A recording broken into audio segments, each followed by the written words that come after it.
Good morning, friends.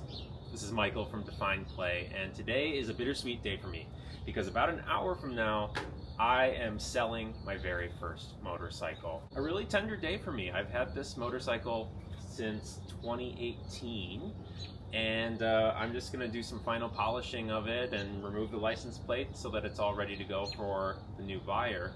So I thought while I do that, why not just pay a little tribute and share some of the journey of how this bike came to be mine and the friends who helped me along the way, and some of the experiences I got to have with this motorcycle. So I hosed it down last night, but I didn't want the buyer to ride away on a wet bike. So did that yesterday, just as brief hose down, and now I'm just gonna use some quick detailing stuff to polish up the bike once more so it's in a good state before I hand it off. So I got the bike in 2018. I had a few friends who rode, namely my friends Eric Staples and David Campos, and these are friends who they weren't pressuring me per se, but as I started to inquire with curiosity about the possibility of getting a bike, these friends were very helpful to me in guiding me and helping me research and decide what was going to be right for me as a first-time bike owner. And had some other friends who helped me buy the bike as well. So in March of 2018, we were living in the Tri-Taylor / Medical District area, and I was working in Fulton Market at the time. If you know anything about Chicago neighborhoods, that's about 15 minutes away from that area, and it's really hard to park a car in Fulton Market. It's very competitive there, and we only had one car at the time.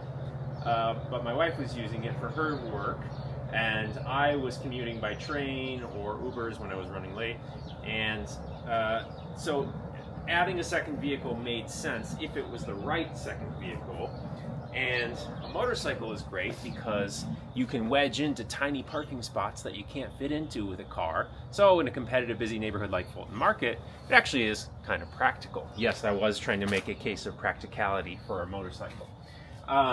So, long story short, decided I pitched a spreadsheet to my wife and talked about how this would save money compared to taking the train each day, and that it would save time because it would take a third of the amount of time it took us to take the train.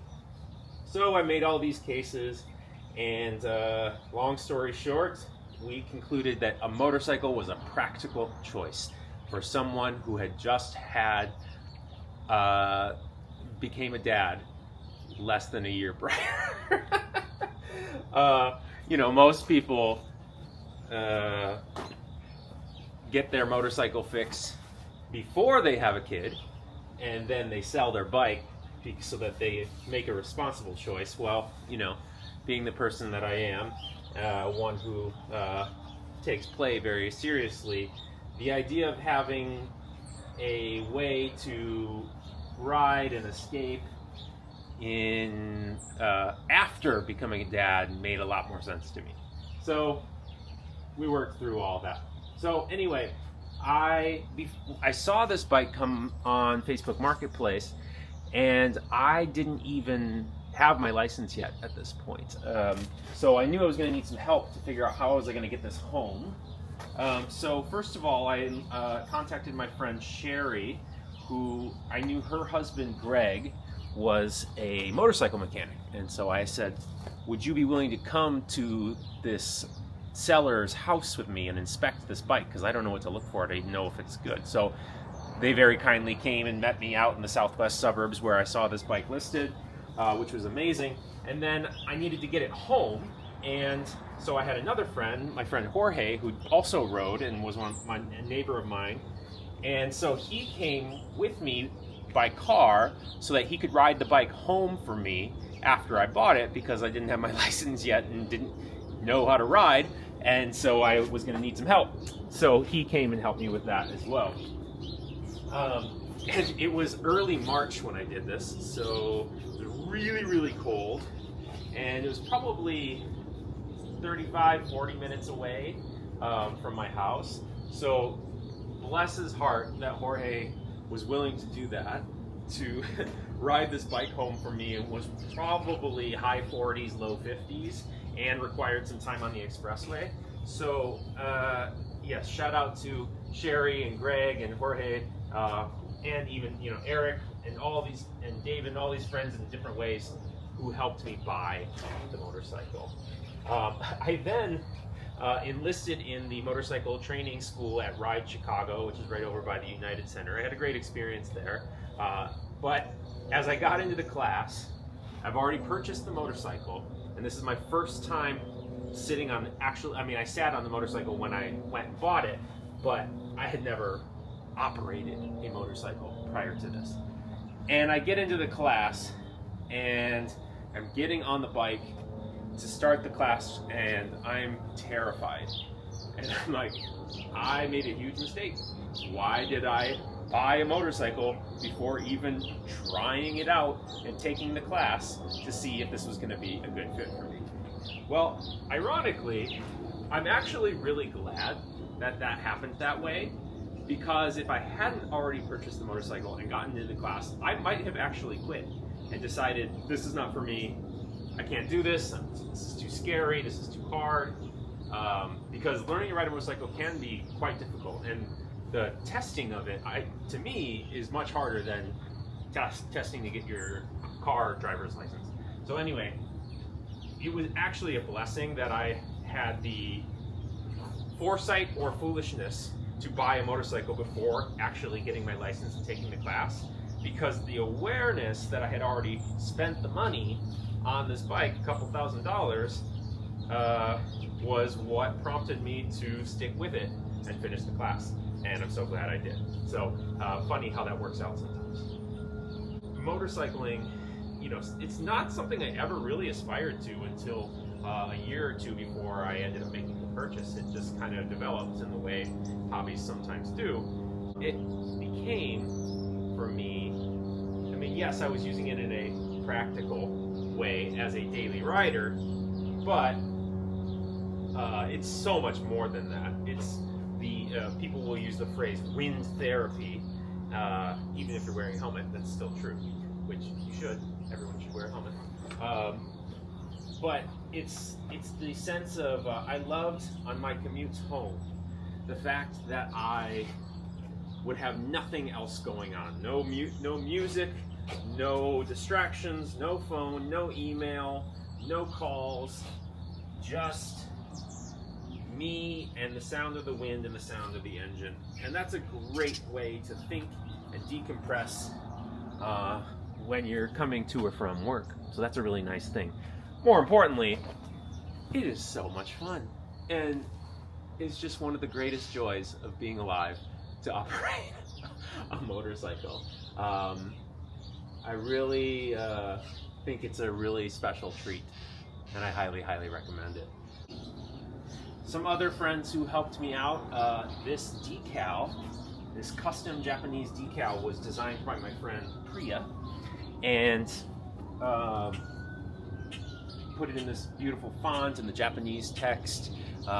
Really, really love it, because the emblem that was on the tank, this is a 2010 Honda Shadow RS and 750. And the decal that was on the tank before was kind of ugly. So we need to clean it up a little bit.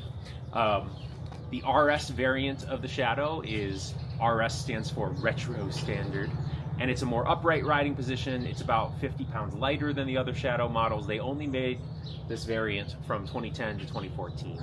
I'm a Honda loyalist, so I knew when I started researching, I was only interested in Hondas, and this bike has been exceptional for me. 750 cc's was a fantastic amount where it was small enough to be approachable for a beginner, but big enough that it was not something where a lot of times starter bikes at 300 or 500 cc's, from what I've gathered, is they're really approachable for new riders, but then a year after they get them, they're already ready to upgrade. And 750 cc was a great amount in which it was still manageable for a beginner, but also plenty of power for once I got more comfortable riding.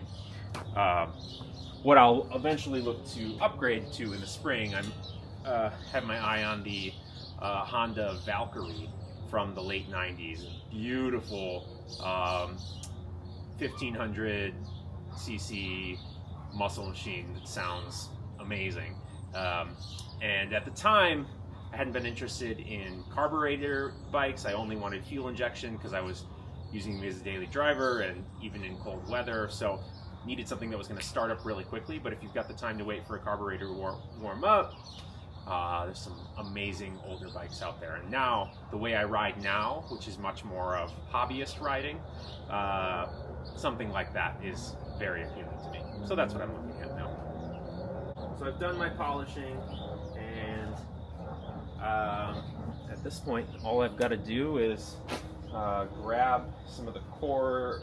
There's a charger cord on the other side of here where you plug it in over the winter so that the battery doesn't drain. I've got to take the license plate off, and then I'm pretty much ready. I got my paperwork all good to go, got the title, got the bill of sale. Meeting up with the seller at a parking lot close by here so he can test it out, and I'm sorry, the buyer, I'm the seller, and yeah, it'll be a done deal. But just really grateful for this bike, grateful for the friends who helped me get it, grateful for my wife for agreeing that this was a practical choice for a season. And we loved going out on this on date nights, and yeah, have gone on many rides with many different friends over the years. Gosh, it's 2018, so I had this bike for 7 years. Crazy. That's, yeah, really amazing. So anyway, I will be excited to upgrade in the spring, but even though I'm looking forward to what's next, of course, it's tender, right? So we can express gratitude for the things that have been good to us, which this motorcycle absolutely has. Let's remove the plates, and then I'll do one last walk around and turn on the engine so you can hear it before we go.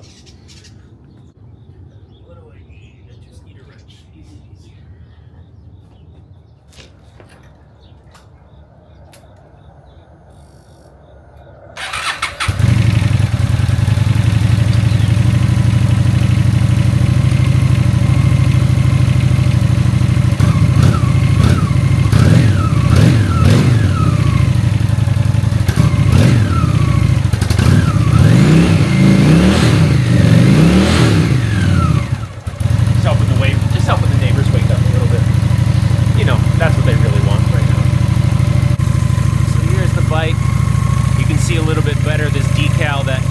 Designed for me, absolutely gorgeous.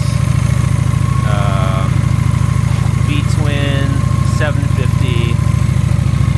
You know, it's got some nicks and some scratches and little dents here and there. This light took a beating in the garage.